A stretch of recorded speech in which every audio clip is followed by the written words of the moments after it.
Hi to all of you amazing women in the Thrive Moms community. My name is Sarah Rodriquez-Rhodes, and I'm so thrilled to be here with you today. I'm going to start off today just by talking a little bit about my story and where I've been, and then I'm going to end by some things that I've learned throughout my journey. My journey is crazy, and there's lots of highs and lows, and I'm going to have to share it with you really quickly, but I just hope that you're able to gain something from my experience as I share. So my story, I like to say, kind of starts with a move to New York City, a place I've always wanted to live. I was born and raised in Oklahoma and just wanted to experience something new. So after school, I did an internship with inner city kids in Brooklyn, and then I decided to move back to New York full time. And when I first got there, I met a man, and his name is Joel, and he was a lot different from me. He was from Spanish Harlem, born and raised in New York. I'm from Oklahoma. But we met and we clicked and we fell in love and we eventually got married. And that marriage was the beginning of kind of the rest of my life. My story just exploded from there. He and I had something in common, and that is we wanted to start a family more than anything. So we moved back to Oklahoma, got jobs, a new house, and we went to start a family. And everybody thinks that when they decide that it's time to start a family that it'll happen just like that. But for us, it didn't. And we experienced 5 long years of infertility. And it was horrific. It was the first time in my life where I really started to wrestle with my faith, because I knew that God had put that desire deep within me to be a mom, but it wasn't coming to pass despite praying every single night for 5 years and believing so deeply and hoping and all of those things. So we had gotten to the point where we had done everything that they could do, the drugs, surgeries, everything. And they finally said, IVF is your last choice. So we signed up to do it. We were just about to begin. And Joel one day had blood in his urine, and he went to get it checked out. And they gave us the most devastating news of our lives, which was, sir, you had kidney cancer. He was 32 years old and I was 28. And immediately I was terrified that he would die. I was terrified of what was to come. I was terrified of what that meant for us. And so we had gone just from infertility being our life's greatest obstacle to now cancer and the battle for his life.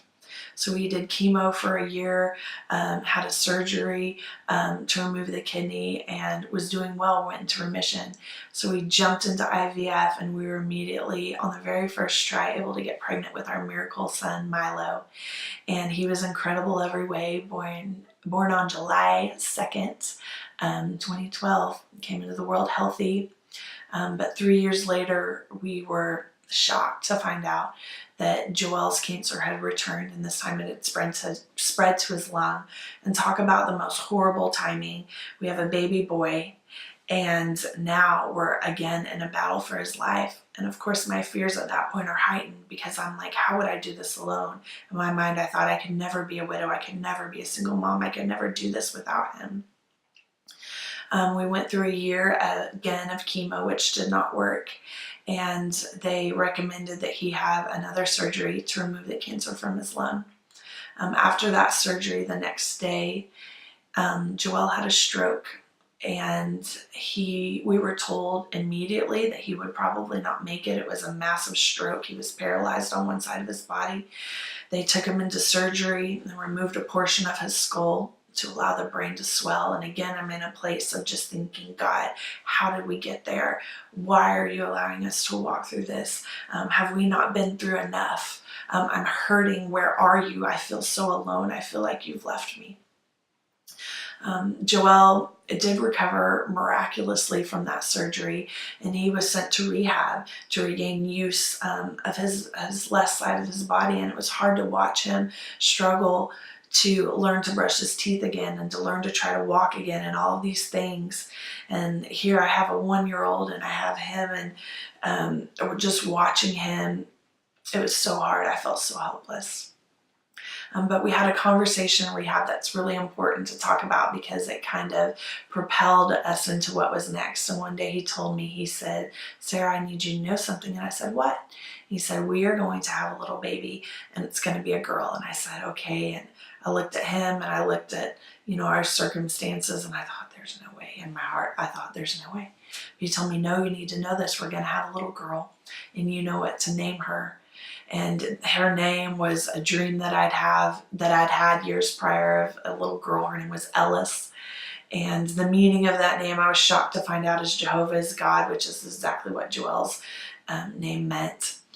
And I didn't know then, but that was one of the last conversations that I would have with Joelle, because a couple days later he had a second stroke, and then he had a third stroke, and sadly he did not recover, and he passed away at the age of 35. Now here I am at 31, and I'm a widow with a 1-year-old in a place where I never thought I would be, walking a road I never thought I could walk. It was horrible. That first year was so difficult. I can't even put it into words. There's lots of it I don't even remember, because it was that kind of traumatic and just grief and sorrow filled. But not long after his death, I remember that conversation we had had about me having a baby girl, and I knew that I had 2 last remaining embryos from our first go around with IVF. And I knew that our clinic wouldn't destroy it, so I had a choice to make. And I made the choice to put the results in God's hands and insert those remaining embryos, and that whatever was supposed to happen would happen. And so I did, and lo and behold, I got pregnant and had a baby girl who I named Ellis. And that sounds like it should be the ending, the beautiful ending to our story, the big red bow. But it was not, because our story was to take yet another turn. And when Ellis was 1 week old, she woke up and was lethargic. And I took her to her pediatrician, who transferred us to a hospital. And by the end of the night, she was diagnosed with bacterial meningitis and sepsis. And I was told that there was basically no hope for her to live. For 2 weeks, I sat in the hospital and I watched my daughter die right in front of my eyes. I watched another person that I loved on a ventilator. I watched her seize. I watched her condition worsen until the point came where she stopped breathing with the ventilator, and they told me there's nothing more they can do. So I made the choice to remove her. They told me she would have no quality of life if she were to live, that she would be never walk, never give or receive love, basically be institutionalized. And so I made that choice to tell her goodbye. And I remember I wanted to put her skin to skin and tell her goodbye the way that she entered the world. And so they put her on my chest and just put one little monitor on her foot so they could monitor in the outside nurse's station and tell us when she passed. So I remember I rocked her and I read to her and I told her goodbye, and I told her it was okay and that she would get to meet her daddy in heaven. It was one of the most surreal moments of my life. Again, telling somebody that I cared about so deeply goodbye. Only that baby girl did not die. She lived, and she is now 3 years old. She is spunky, she is feisty and full of life. She's still recovering. We're still in a journey of physical therapy. She does have some unique needs. And that's still in and of itself a journey that we're going through. But the Lord has been faithful and so present and so near. And there's one last part of the story I'd like to say, which was after I'd been a widow about 3 years, I received an email from a guy that was my high school sweetheart, and he was my first love, and we had dated in high school all throughout, and I broke up with him and broke his heart when he graduated a year ahead of me, because I just wanted to do some things and experience life, and I always thought that we'd come back together if the time was right. And he had heard about, the things that I had gone through, and he was just wanting to check in and just make sure that we were okay. And so we started talking, and eventually he asked me to dinner, and I said absolutely not, because I had no intention of living again. And he kept asking, and I kept saying no. And eventually I said yes. And on that first date, I knew that I was in trouble, because it was like no time had passed at all. And now here we are a year later, and we just got married a couple months ago.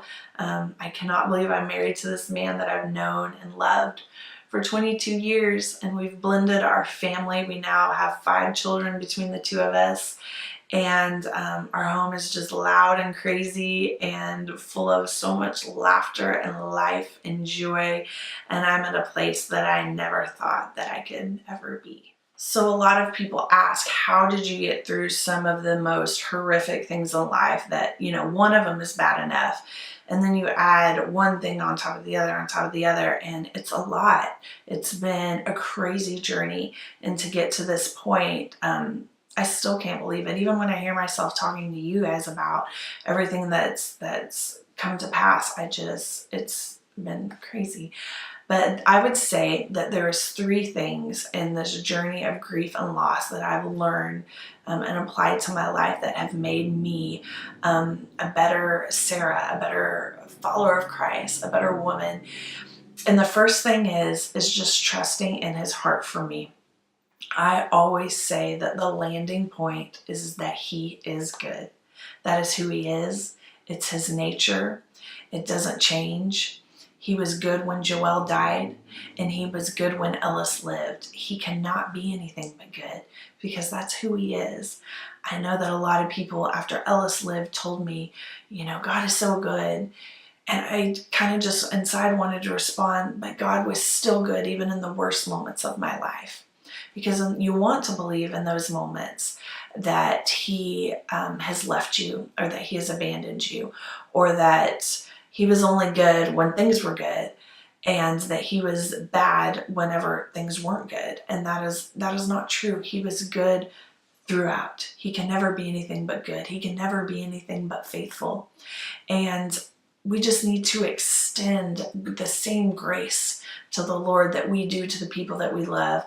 If your friend, if you have a bad exchange with them on the phone or in person, you tend to think, wow, that's not who they are. They must just be having a bad day. But with God, for some reason, whenever things don't go our way, we tend to doubt everything that he's ever said to us. And inside, all he wants us to do is trust in who he is and trust in who he says he is. And when times get really hard, the enemy always tries to get you to question who he is. I mean, that goes all the way back to the Garden of Eden when he's asking Eve, is he really who he says he is? Because he knows that if he can get you to doubt who God says he is, then that drives a wedge between the two of you, and you start to believe truth or lies as truth. And when you start to believe the lies, that's when things get really, really murky. So that's the first thing that I would say, is just to trust in who he says that he is. And he has said that he will never fail us. He has said that he is good. He has said that he is faithful. He has said that his love endures. I remember at one point I wrote all those things on sticky notes and stuck it on my bathroom mirror just to remind myself, because my circumstances didn't feel like he was all of those things. But if I just pressed in to this is who he says he is, you start to believe it. And I would say when life circumstances try to tell you differently, that's when you press in even deeper to who he is and who he says he is. The second thing is, remember what he's done. Whenever you get in hard circumstances, it's really easy to just focus on where you're at and forget where you've come from. I love this story in the Bible about the Israelites and God delivering them from Egypt. And it's always so interesting to me that he brings them out of captivity, all the plagues that happen. Then he parts the Red Seas, and then they get on the other side of it and they're worrying that they're going to die from nothing to eat or drink. And in my mind, as I read it, I think, but he just parted the sea for you. How could you ever doubt? How could you ever doubt that he's going to bring you through and he's going to take you to greater things? But then I think, how often do I do that myself? He's brought me through what he's brought me through to get to this point, and then I'll worry about paying a bill, or I'll worry about something happening with my kids. And I love how in scripture they talk about building a stone of remembrance. And I just think that that's like a symbol, a spiritual symbol, but also a visual symbol where they can just go back and remember what he's done. And that's so when things look contrary to that, you can remember he delivered me here, he'll do it again. There's a worship song right now, and it just talks about, you're not finished yet. I'll remember what you've done, and I'll know that you're not finished yet. And he's not finished, because he's brought you through and he will continue to bring you through. And so remembering where you've come from is so helpful when you're in a spot where things are looking hazy. And then the third and final thing is anticipating what he's going to do. I love going to the movies, and my husband and I love going together. And I just like that electric feel where there's been a movie that you've been really excited to see and you just can't wait to see what's next. So there's that anticipation walking in of what the story is going to be and what the ending is going to be. And whenever you're in life's darkest moments, it's easy to lose that hope, and it's easy to lose that anticipation of what he has. But what I can tell and promise you, and what I've seen in my life and what I know to be true, is we have an author of our stories who is writing something incredible in each of our lives. And he sees things from a different vantage point as we do. We see things from eye level, but he's above our circumstances. And he sees and he knows what's to come when we can't see it ourselves. And so I would just say, in remembering who he is and remembering what he's done, just anticipating who he'll be. Right now I'm living a part of my story that I never thought I would. There's been so much joy that has come from so much despair. But I could have never known that that's what was to come. When I was sitting in that hospital room with my daughter, I thought, that's it. I mean, life seemed like it couldn't get any worse. And I just imagine Jesus just sitting there saying, hold on. Like, you have no idea what's to come. You have no idea the picture that I'm painting. You have no idea what's in store for you. It says that every good and perfect gift comes from him. Every good and perfect thing. So goodness is to come, because that's what he says is to come. And I know it's hard. I know there's moments where it doesn't feel that way, but just anticipating and believing his heart and believing that he is going to take all of those broken pieces. I always compare it to stained glass window. Stained glass window is this beautiful picture, but it's made from brokenness. But that's who our God is. He makes beautiful things from brokenness. So when you're in the midst of the worst that could happen, or even not the worst, even if just you're going through a bleak season or a difficult season, I would encourage you to hold on and just believe that goodness is coming. And sometimes that's hard. I fight against that, to be honest, because there's been so many hard and difficult things that I've walked through.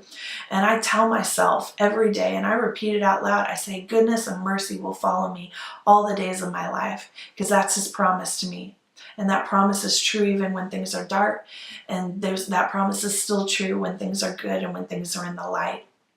So trusting his heart, trusting who he says he'll be, remembering what he's done, and anticipating what he'll do. And I want to leave you with one scripture, and it's on my iPhone Bible because it's 2017, you know? It's actually almost 2018, which I can't believe. Okay, so actually when you watch this video, it will already be 2018. Okay, so Lamentations 3:22-24 says, the steadfast love of the Lord never ceases. His mercies never come to an end. They are new every morning. Great is your faithfulness. The Lord is my portion, says my soul. Therefore, I will hope in him. He is steadfast. He is good. He is loving. He is kind. And he will bring beauty to your ashes. He is the author of your story. And if I can encourage you to just keep going, don't quit, because I can promise you what is ahead is greater than what you've left behind. Keep going one step at a time. You serve a God who is faithful, who is good, who is true, and who's writing a story that's beyond belief, and who is bringing beauty to your ashes. Thanks for taking the time to hear what I had to say and for listening. I hope it was encouraging to your heart today. Be blessed, mamas. You're amazing and you've got this. Love you guys. Bye.